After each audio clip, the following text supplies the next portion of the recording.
Fine.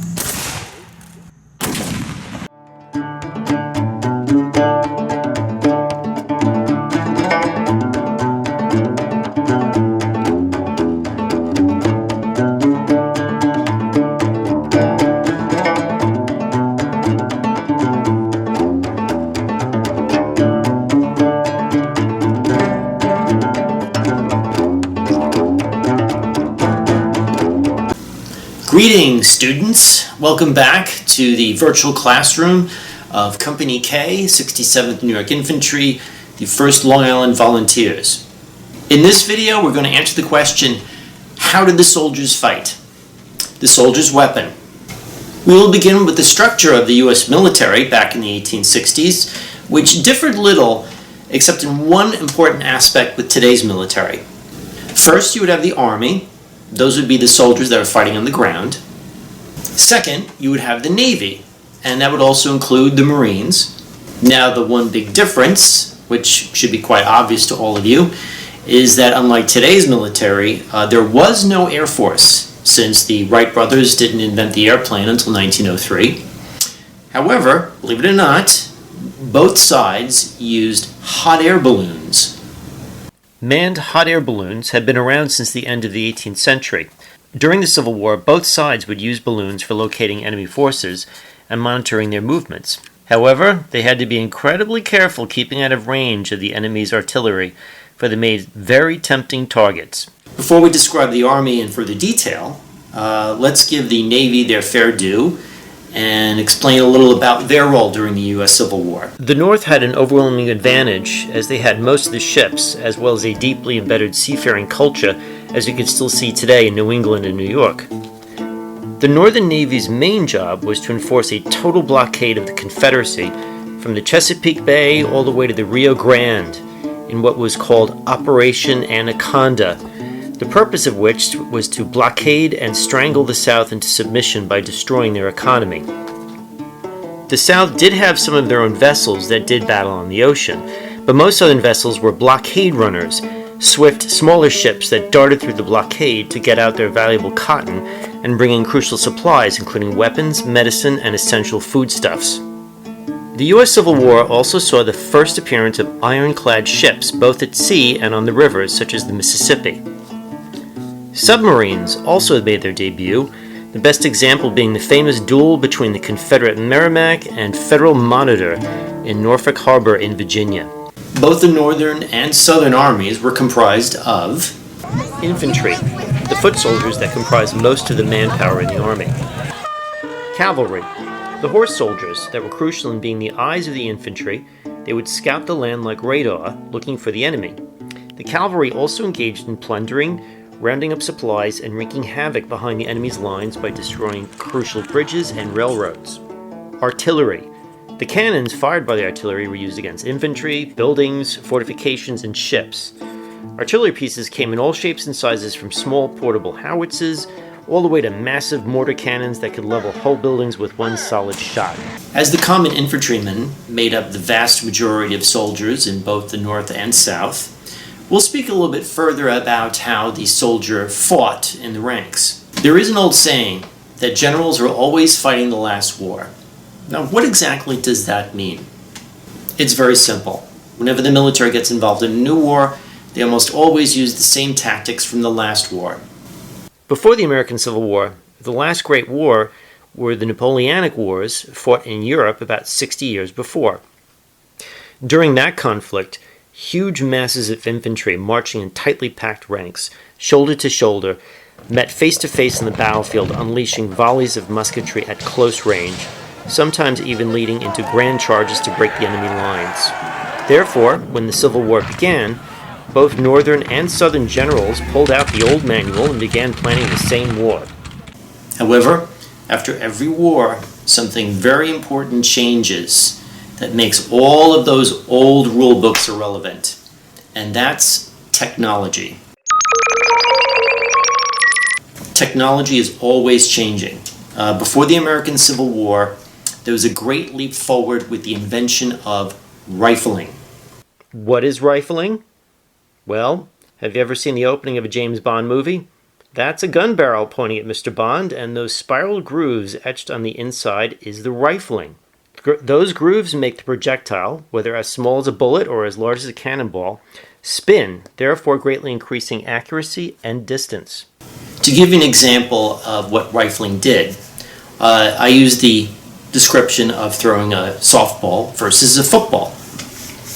Now, if you throw both, which one has the greater distance and accuracy? Well, that would be simple. It would be the football. That's because of the shape and the spin of the football. During earlier wars, such as the Napoleonic Wars, or even our own revolution at the end of the 18th century, the men used muskets that were smooth on the inside, and they fired round shot. So when they fired the weapons, those round bullets would rattle around and come out and, well, not really travel very far. Since the distance and accuracy of the weapons were poor, the armies massed together in great ranks in the hopes of throwing as much lead across the field that they actually hit a target. With the invention of rifling, having those massed ranks together at close proximity was no longer an advantage, and the casualties were staggering. Now, the bullets used by the common infantrymen was called the mini ball. Now, the mini ball was conical shaped, sort of like a football, made of solid lead, and the end has a flange. I'll see if I can get you some closer up pictures. Now, this flange, as the musket is fired and the black powder ignites, slightly melts the flange, and it catches on the grooves of the rifling in the interior of the barrel. And that's what starts the bullet off on its spin. One other thing, well, lead is a soft metal, and as it heats up, as it's flying through the air, again, it starts to partially melt. And when this bullet strikes a target, especially a human being, it flattens out and it makes some truly ghastly wounds. However, we will talk about that in the medical video. Well, here I am, back wearing my old uniform as a sergeant, and a sergeant would be carrying a musket. Now, these muskets came of two primary types, one being a Springfield musket, and the Springfield muskets were manufactured in the city of Springfield, Massachusetts. In fact, the armory is still up and running today. And the other is called the Enfield musket. Now, the Enfield muskets were manufactured in Great Britain. Both pretty much were loaded and fired the same way, and they operated under the similar principles. Both the Springfield and the Enfield muskets were loaded through the muzzle. That's why they're called the muzzle-loading weapons. Well, the muzzle is simply the opening of the barrel in the front of the weapon. The size of the bullet is called the caliber. In this case, both the Springfield and the Enfield took 58 caliber bullets, or 58 caliber mini balls. And that refers to the distance across the opening of the muzzle, and that would be 0.58 inches. These muskets were heavy, about 10 pounds, and you have to remember that the common infantryman had to carry all of his stuff on his back, so you wanted to have as light a load as possible.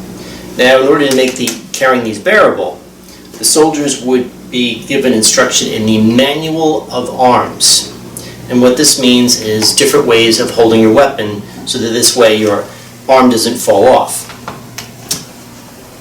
This position is called the position of the soldier, or shoulder arms. When you first fall into the ranks, this is the position that you take.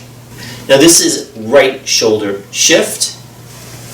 Bring it up very carefully as not to poke a hole in my ceiling. And it's held like this. I'll bring my cap pouch. There you go.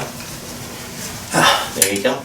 So you carry it like this for a while, and then the officer's call to shoulder arms. And you always go back to the shoulder arms whenever you're changing position of the weapon. Support arms comes out, and this way, the weight of the weapon is right here on your left forearm. The hammer is resting right here, and this is actually probably, well, this is certainly my favorite, one of the most comfortable ways of carrying the weapon. Shoulder arms, back to the shoulder. You also had something called trail arms, and you do this when, for example, you are walking through the woods and you have a lot of low-hanging branches. This way the barrel doesn't catch. Shoulder arms. You also have secure arms. Now what this does, it points the muzzle down. And you carry this during inclement weather, well, the rain. Now these are black powdered weapons. So if you get moisture down the barrel, it's going to get your powder wet when you start to load and fire and pretty much make these useless. Shoulder arms, comes back to the shoulder. Then there's also present arms. This is ceremonial. It's a gesture of honor. If you are in the ranks and there's a dress parade, you have a general passing by. Situations such as that.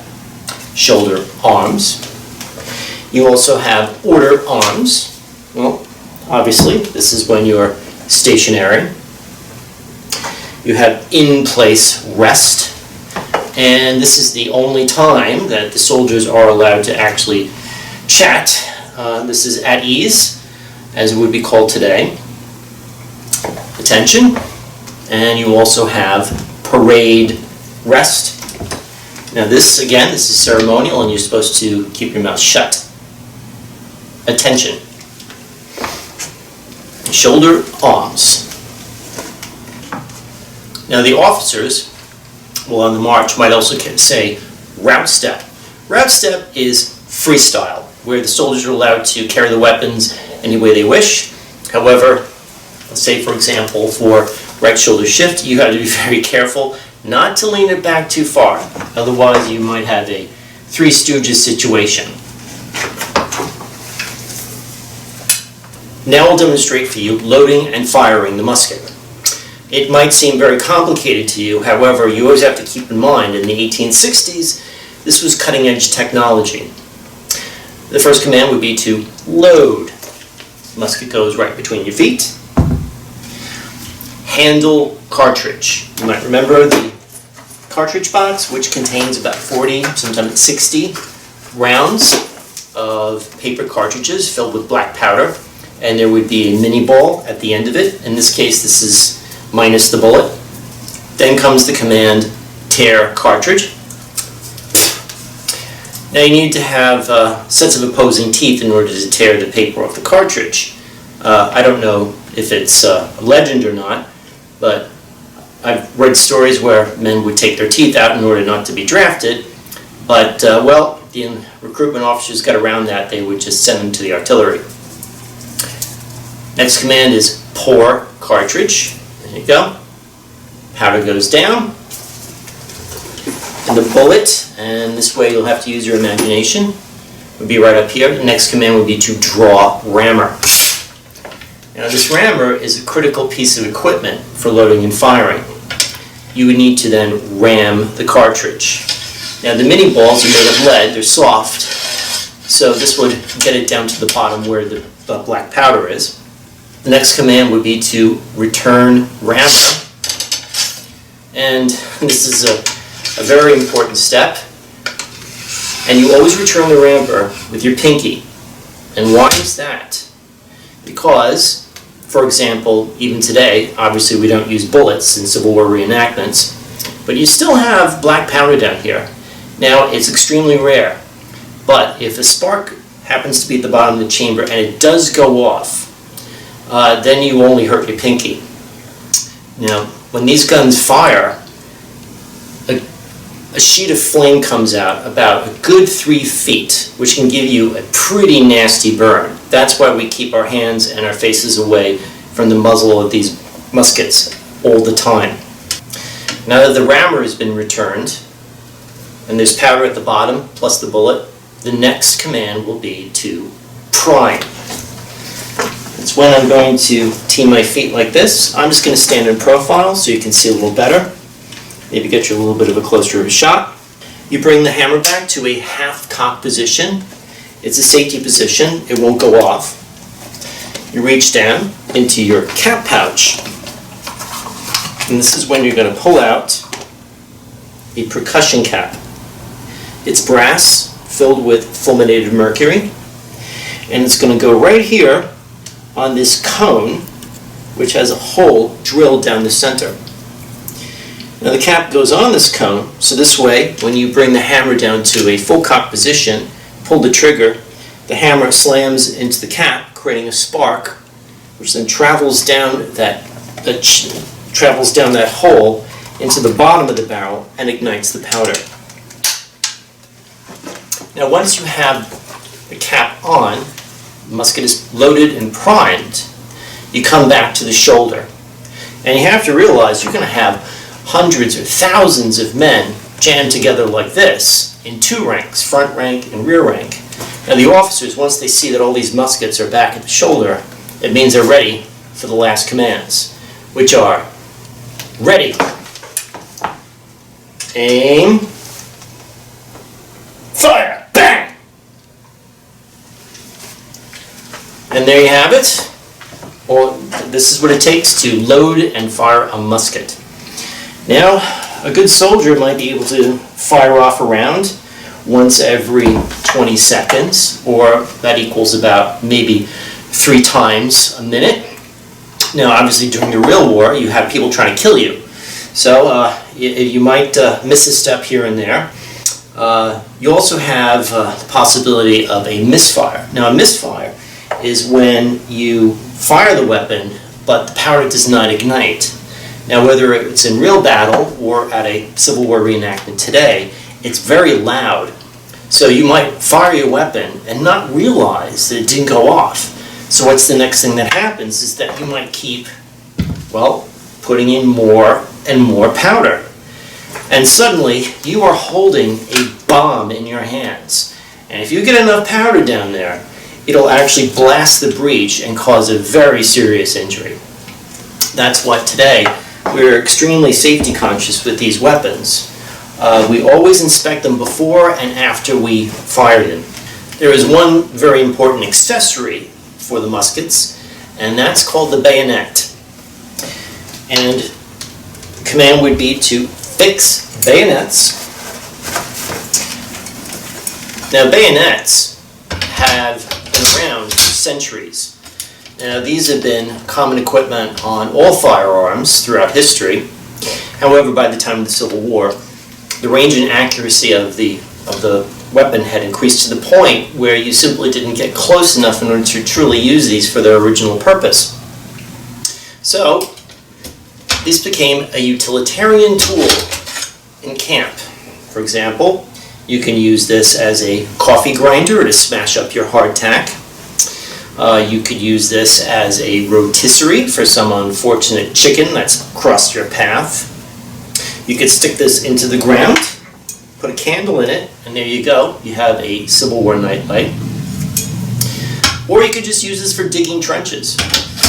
Now, there were occasions during the Civil War where the men did get close enough in order to use these.